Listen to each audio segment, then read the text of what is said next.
ಮಹಿಳೆ ಕಿಡ್ನಾಪ್ ಆರೋಪದ ವಿಚಾರಕ್ಕೆ ಸಂಬಂಧಪಟ್ಟಂತೆ ಎಚ್ ಡಿ ರೇವಣ್ಣ ಸಲ್ಲಿಸಿದಂತ ಅರ್ಜಿಯ ವಿಚಾರಣೆ ಆರಂಭ ಆಗಿದೆ. ಎಚ್ ಡಿ ರೇವಣ್ಣ ಸಲ್ಲಿಸಿದಂತ ಮಧ್ಯಂತರ ಜಾಮೀನು ಅರ್ಜಿ ವಿಚಾರಣೆ ಈಗ ಆರಂಭ ಆಗಿದೆ.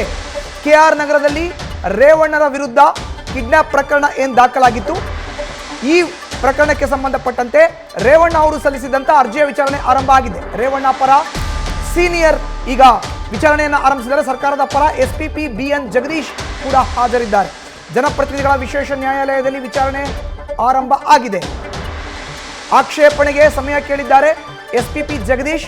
ರೇವಣ್ಣ ವಿರುದ್ಧ ಮಹಿಳೆ ಅಪಹರಣ ವಿಚಾರಕ್ಕೆ ಸಂಬಂಧಪಟ್ಟಂತೆ ಜಾಮೀನಿನ ಅರ್ಜಿ ವಿಚಾರಣೆ ಆರಂಭ ಆಗಿದೆ. ಇದಕ್ಕೆ ರೇವಣ್ಣ ಪರ ವಕೀಲ ಮೂರ್ತಿಯಿಂದ ಆಕ್ಷೇಪ ಕೂಡ ವ್ಯಕ್ತವಾಗ್ತಾ ಇದೆ. ನನಗೆ ರಕ್ಷಣೆ ಬೇಕಾಗಿದೆ ಸ್ವಾಮಿ ಅಂತ ರೇವಣ್ಣ ಹೇಳಿದ್ದಾರೆ. ವಕೀಲರ ಕಡೆಯಿಂದ ಹೇಳಿಸಿದ್ದಾರೆ. ವಕೀಲರು ವಾದವನ್ನ ಆರಂಭ ಮಾಡಿದ್ದಾರೆ.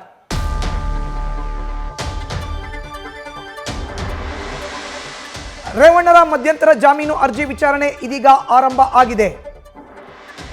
ಕೆಆರ್ ನಗರದಲ್ಲಿ ರೇವಣ್ಣರ ವಿರುದ್ಧ ಕಿಡ್ನಾಪ್ ಪ್ರಕರಣ ಏನು ದಾಖಲಾಗಿತ್ತು, ಈ ಪ್ರಕರಣಕ್ಕೆ ಸಂಬಂಧಪಟ್ಟಂತೆ ರೇವಣ್ಣ ಪರ ಸೀನಿಯರ್ ಕೌನ್ಸಿಲ್ ಮೂರ್ತಿ ಡಿ ನಾಯಕ್ ಹಾಜರಾಗಿದ್ದಾರೆ.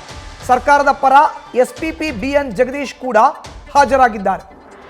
ಜನಪ್ರತಿನಿಧಿಗಳ ವಿಶೇಷ ನ್ಯಾಯಾಲಯದಲ್ಲಿ ಜಾಮೀನಿನ ಅರ್ಜಿ ವಿಚಾರಣೆ ಆರಂಭ ಆಗಿದೆ. ಆಕ್ಷೇಪಣೆಗೆ ಸಮಯವನ್ನು ಕೇಳಿದ್ದಾರೆ ಎಸ್ಪಿಪಿ ಜಗದೀಶ್. ಇದಕ್ಕೆ ರೇವಣ್ಣ ಪರ ವಕೀಲ ಮೂರ್ತಿಯವರಿಂದ ಆಕ್ಷೇಪ ವ್ಯಕ್ತವಾಗ್ತಾ ಇದೆ. ನನಗೆ ರಕ್ಷಣೆ ಬೇಕಿದೆ ಸ್ವಾಮಿ ಅಂತ ರೇವಣ್ಣರ ಪರ ವಕೀಲರು ವಾದವನ್ನ ಮಾಡ್ತಾ ಇದ್ದಾರೆ. ಸಂಜೆ 5 ಗಂಟೆಯೊಳಗೆ ವಿಚಾರಣೆಗೆ ಹಾಜರಾಗಲು ಸೂಚನೆ ನೀಡಲಾಗಿದೆ.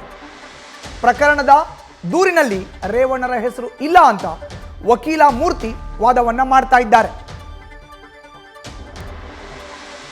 ರೇವಣ್ಣರ ಮಧ್ಯಂತರ ಜಾಮೀನು ಅರ್ಜಿ ವಿಚಾರಣೆ ಇದೀಗ ಆರಂಭ ಆಗಿದೆ. ಜನಪ್ರತಿನಿಧಿಗಳ ವಿಶೇಷ ಕೋರ್ಟ್ನಲ್ಲಿ ವಿಚಾರಣೆ ಆರಂಭ ಆಗಿದೆ. ಕೆಆರ್ ನಗರದ ಠಾಣೆಯಲ್ಲಿ ದಾಖಲಾಗಿದ್ದಂಥ ರೇವಣ್ಣನ ವಿರುದ್ಧ ಕಿಡ್ನಾಪ್ ಪ್ರಕರಣ, ಈ ಪ್ರಕರಣದಲ್ಲಿ ಮಧ್ಯಂತರ ಜಾಮೀನಿಗೆ ಅರ್ಜಿಯನ್ನು ಸಲ್ಲಿಸಿದ್ದಾರೆ ರೇವಣ್ಣರ ಪರ ವಕೀಲರು ಇದ್ದಾರೆ. ಸರ್ಕಾರದ ಪರ ಎಸ್ಪಿಪಿ ಬಿಎನ್ ಜಗದೀಶ್ ಕೂಡ ಹಾಜರಿದ್ದಾರೆ. ಜನಪ್ರತಿನಿಧಿಗಳ ವಿಶೇಷ ನ್ಯಾಯಾಲಯದಲ್ಲಿ ವಿಚಾರಣೆ ಇದೀಗ ಆರಂಭ ಆಗಿದೆ. ಆಕ್ಷೇಪಣೆಗೆ ಸಮಯವನ್ನ ಕೇಳ್ತಾ ಇದ್ದಾರೆ ಜಗದೀಶ್. ಇದಕ್ಕೆ ಎಚ್ ಡಿ ರೇವಣ್ಣ ಪರ ವಕೀಲರು ಆಕ್ಷೇಪವನ್ನ ವ್ಯಕ್ತಪಡಿಸ್ತಾ ಇದ್ದಾರೆ.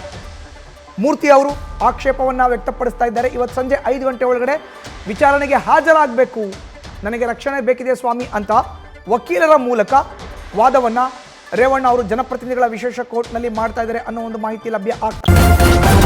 ನ್ಯೂಸ್ ಫಸ್ಟ್ ನಿರ್ಭೀತಿಯಿಂದ ನಿಮ್ಮ ಪರವಾಗಿ.